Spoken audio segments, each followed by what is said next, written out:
Guys, ayan po, today I'm gonna show you how to fold different sizes of socks.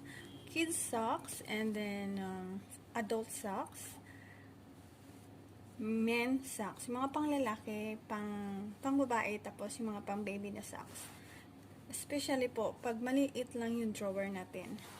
So first is for the kids socks, we just do like this.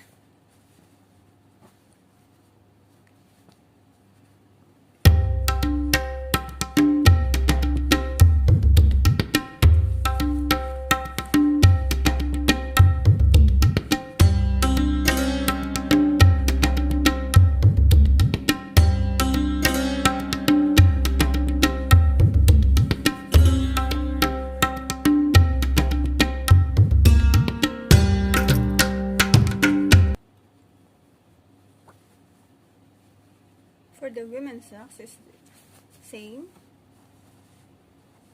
Pag mga short socks lang naman, ganito lang siya.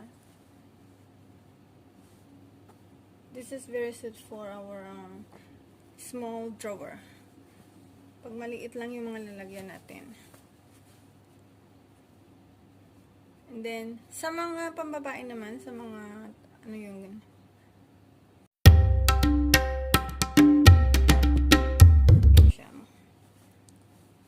so, instead na ilalagay natin sa drawer na ganito, napaka-consume siya ng nagko-consume siya ng big space. So, maliit lang ang drawer natin, so kailangan natin paliitin din siya. So, instead na ilagay lang siyang ganito, pwede natin siyang i-roll. Tapos, like this. Ayan na siya. Tapos, patong-patong na siya. So, maliit lang yung space na lalagyan. For men's socks naman, para sa mga lalaki, mga panlalaki na socks, mga long socks. Yan, mga long socks po siya.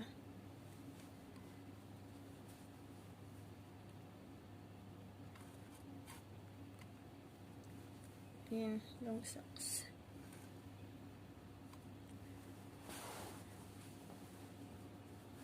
Instead na yung ginagawa natin, ginaganon lang siya lahat, no? May space naman siya. Laki ng kinakain ng space. So, gagawin po natin is like this.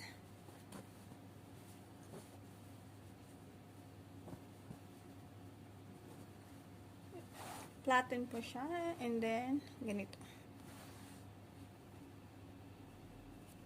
Ganyan. Tapos, ipasok dito. Ayan siya. So, maliit lang po siya. Long socks po ito. Ito siya. Ayan. Gawin natin. Long socks po yan. Yung mga panglalaki, mga sa tatay natin, asawa. Ayan. Instead na yung i-fold lang natin yung para gaya sa kids socks. Ganito po yung gagawin natin.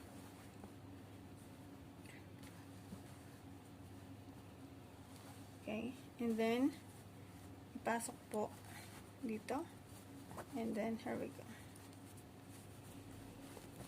Ayan po siya. So, hindi po siya kumakain ng large space ng ating drawer.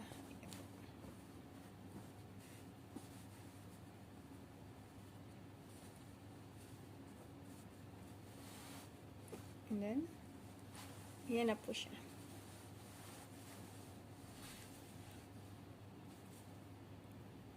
Thank you so much for watching.